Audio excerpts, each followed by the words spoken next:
my fellow comic book collectors. Happy New Year, Merry Christmas, all of that stuff.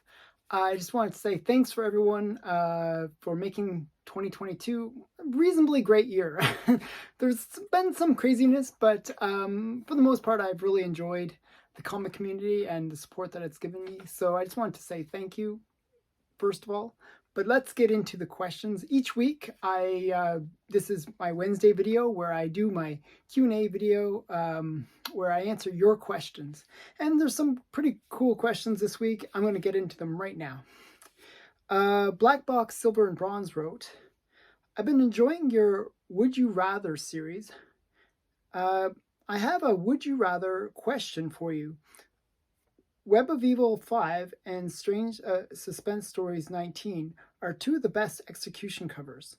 If you could get either in the same grade and the same cost, which would you choose?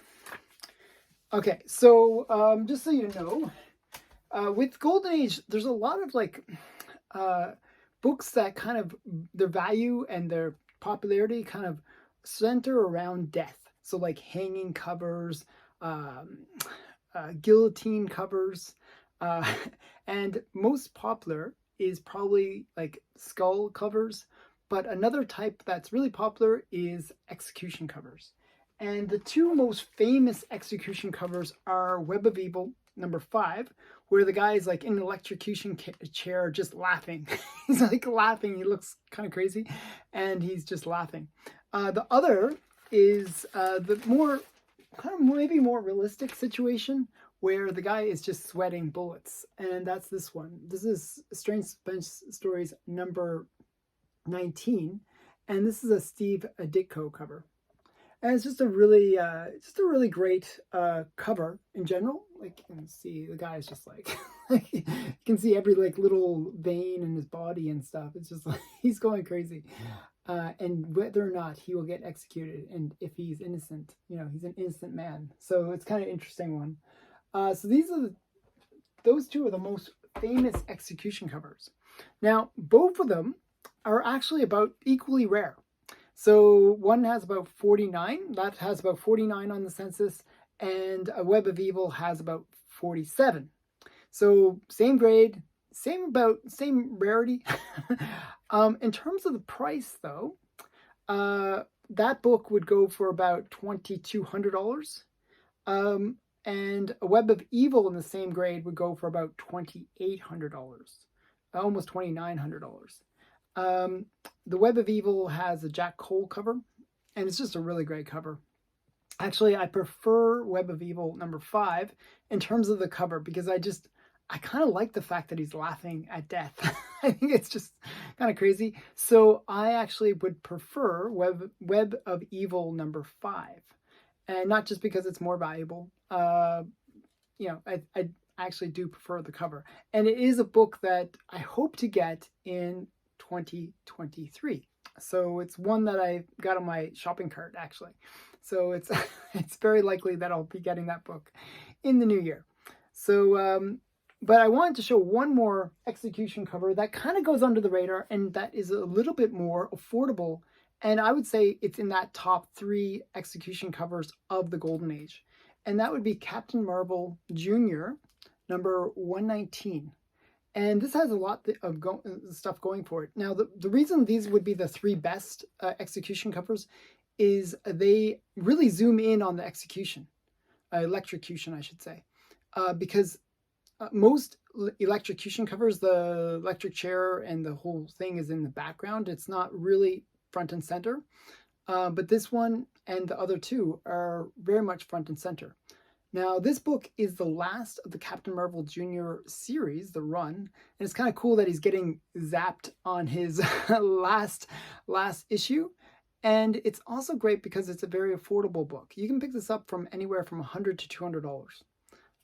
And it can go up from there, but generally I picked this up for about $100, and I think it's a great cover. You know, his hair's sticking up. He's actually getting electrocuted. So it's kind of a funny cover. So that would be my answer to that question. Next question comes from Las Vegas Kid. With where the markets currently are, with books, which books do you think are the most undervalued? Which would I pick for an investment? So it's interesting with comics. I've seen this many times where you'll have this kind of spike, and then then they'll drop down again. It happened in the 90s. It happened now. Last year, I kind of warned people, like, comics were a little bit overpriced. And what ends up happening is the comics will spike up, and just as much as they spike up, like almost that angle of spikiness is how fast that they'll drop. Now, the cool thing is there's a general trend line. So you got this trend line kind of like this, okay? Now, what happens during the spikes, and this is the great buying opportunity, is they'll kind of go up, and then they'll crash actually below the trend line. And what happens is, it will come back to that trend line, and usually within a few months. It's not like it'll go like, it's usually just at that first major drop that it goes below the trend line. So if you can kind of capture that moment, it's usually 2 to 3 months where it's below the trend line. You can pick up some books at a great deal. So which books now? You're probably wondering, okay, this is great info, but what books? So one of the books that I was picking up was Eternals #1. It had kind of not only dropped significantly, but it dropped below the trend line. Mark Oldroyd, he kind of recommended some books that I thought were really good on one of our, recommendation videos. A lot of the books, what I would recommend is look at the books that kind of spiked last year, and then kind of go through them and find ones that have kind of overly corrected.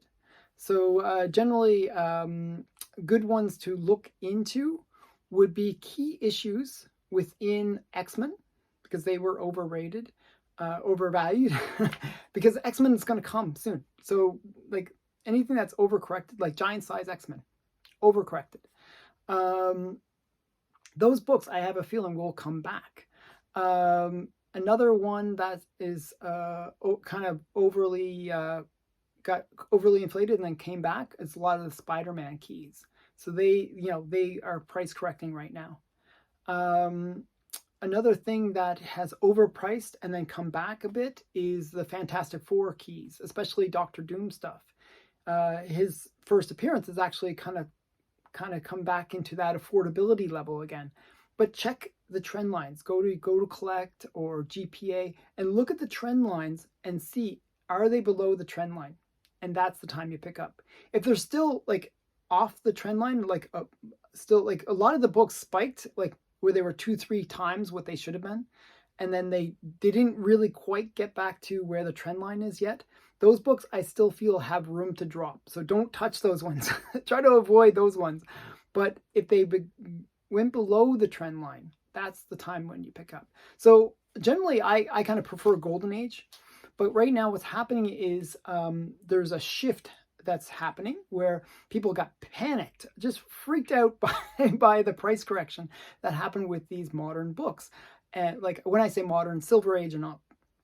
And what's happened is people have kind of pulled back on those because those have overly corrected, and they've moved their money elsewhere. So they move their money to the Golden Age. And what you see is the Golden Age is pretty steady and like safe.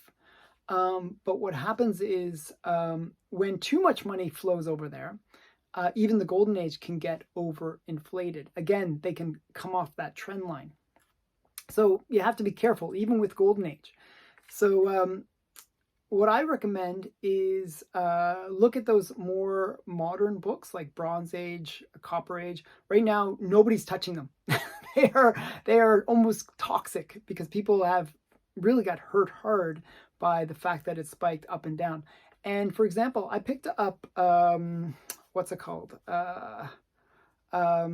Werewolf by Night 33, another book that I think is a good spec, because it was below its trend line.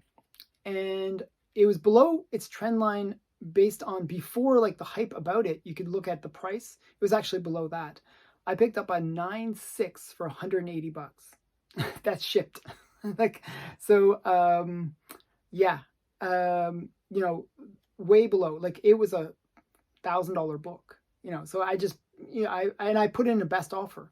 A lot of the time, people are accepting those best offers as well, where they will, you know, you'll see it and it's almost at fair market value, what you know, what actually would be in the trend line. But then you can say, oh, there's a best offer thing there, and you can go actually 20% below the trend line. And that's a great time to pick up a book. So right now it's a bit of a buyer's market. Take advantage of those buying opportunities. So that's my advice about that. Hopefully, hopefully it's good advice. Martin Bow wrote, "Do you know the do you know the title Jetta of the 21st century started with issue number 5? And do you know why?" I didn't write my question down properly. Do you know why the title Jetta of the 21st century started with issue number 5?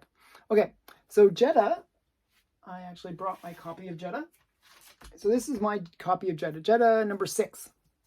I actually got this from Night Tiger Comics. He sold it to me. He's very nice to me and sold this book. Very cool book, very cool series. Lots of good girl and sci-fi art. So it's 3 issues, number 5, 6, and 7. This is number 6. So it's an easy run to pick. But they generally go for a fair amount of money. Number 5 is the first of the run. And number 5, you're probably wondering, why did it start with number 5? Well, it started with number 5 because they were trying to make it look like it was an established title. This is from Standard Comics that produced the Jetta series, and they produced other titles. And I've noticed, I look through all their titles, and a lot of them start at issue number 5. So issue number 5 is really number 1. And the reason they did that is, not back then, they weren't really so focused on number 1. Like nowadays, oh, it's the first issue of whatever. And we, you know, there's sort of a, you know, people will buy it and spec on it because it's issue number 1. But back then, what they wanted to do was say that the title is established. Oh, it's gone at least that many issues. Therefore, you can expect it to be a popular series because, you know, it's lasted that long. So they would start with issue number 5. And they did that across multiple titles. So I think that's the reasoning for why they did it. So hopefully that answers your question. Okay, last question, I believe. Yep. Last question is from August Cosme. Do you have any of the Golden Age 7 Seas run? How do you feel this Golden Age series has gotten? How do you feel about the fact that this Golden Age series has gotten hot with Matt Baker South Sea Girl covers? Okay, so actually I'll keep that. I actually have one book from the series. I don't really have many books from the Seven Seas series, but I have issue number 2, which is not a Matt Baker. It's cheap. It was a cheap book, under $100. A very, very affordable book. Now, the issues that are expensive are like issues 3 through 6. Those are the expensive ones. There's only 6 in the run. But this was a cheap book. It allowed me to have a 7 Seas comics. And that's my claim to fame. I can say, oh, I have one from the series. Only got 5 more issues to go, and they're all the most expensive. So yeah, so this, I just thought it was a kind of a cool one to pick up. So the other issues feature Matt Baker's art, especially issues 3 through 6. Now, the way it works is issue number 4 is the one where she's underwater, and that one is the most expensive.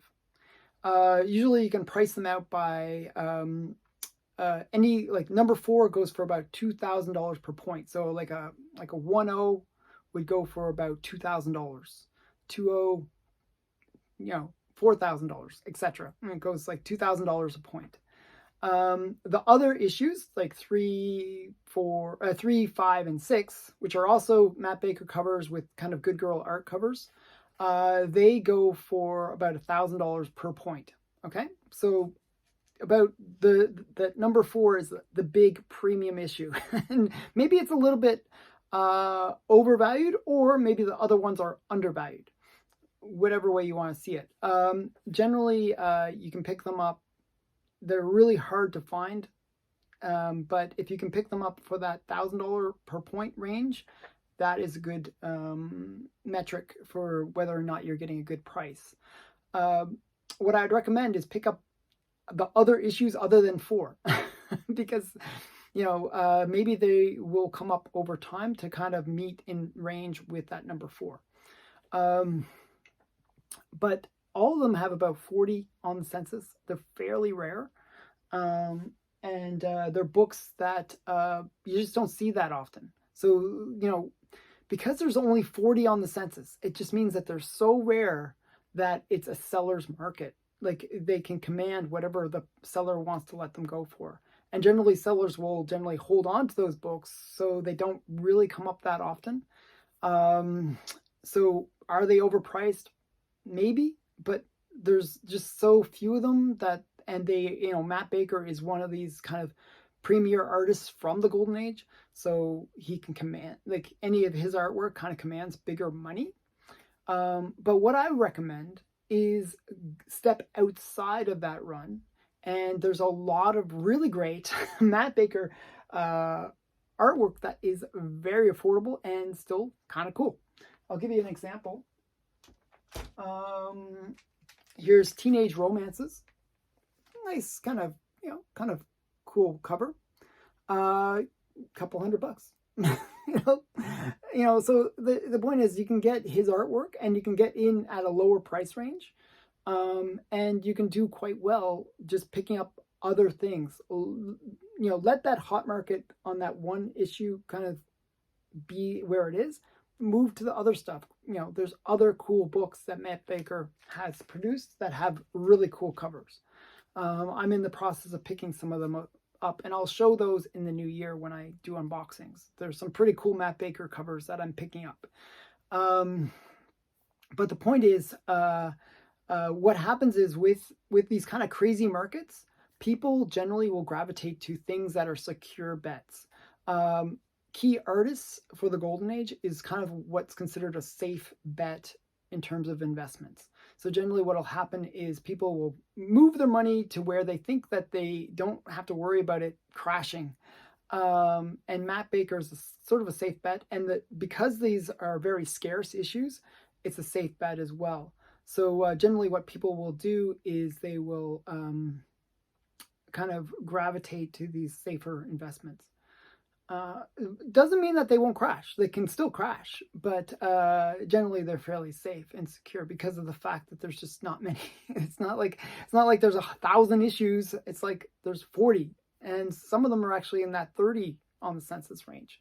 So it's a much safer investment. But what I would say is a lot of what's happening is due to the fact that people know the 7 Seas run, and they'll that's like, oh, okay, this is famous Matt Baker, we'll just go for that. But what'll end up happening is as people become more savvy, they will gravitate to his other titles. They'll say, oh, Matt Baker also did this. He also did Phantom Lady, which has already kind of gone up. There's other titles that Matt Baker did where there's still opportunities to get into it because the market hasn't discovered those other titles.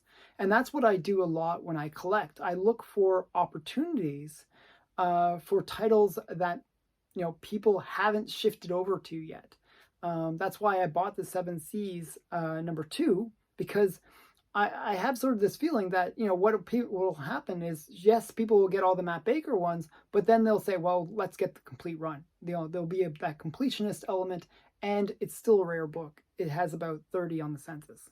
So it has that potential to go up, even though it's not a Matt Baker cover.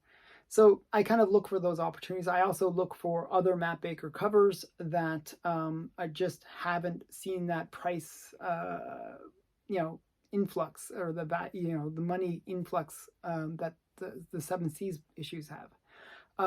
But just so you know, Matt Baker's key covers would be The Seven Seas, #4, and Cinderella Love, #25. That's probably that's considered his holy grail of books. And it's a very expensive book. It's more like $3,000 to $4,000 a point. So, and the other big one for Matt Baker would be Phantom Lady 17, another book that I'm trying to get for my collection. So these are all ones to look at, and I hope that I've answered everyone's questions, and I want to again wish everybody a Happy New Year, and next year will be a big year for me. I'm moving to Ottawa, and I'm going to be setting up my new comic room, and it should be exciting. So if you have any questions you want to ask me, put it in the comments below. And again, thanks again for watching. And please like, comment, and subscribe, and tell others about the channel so that we can grow this community together. Thank you.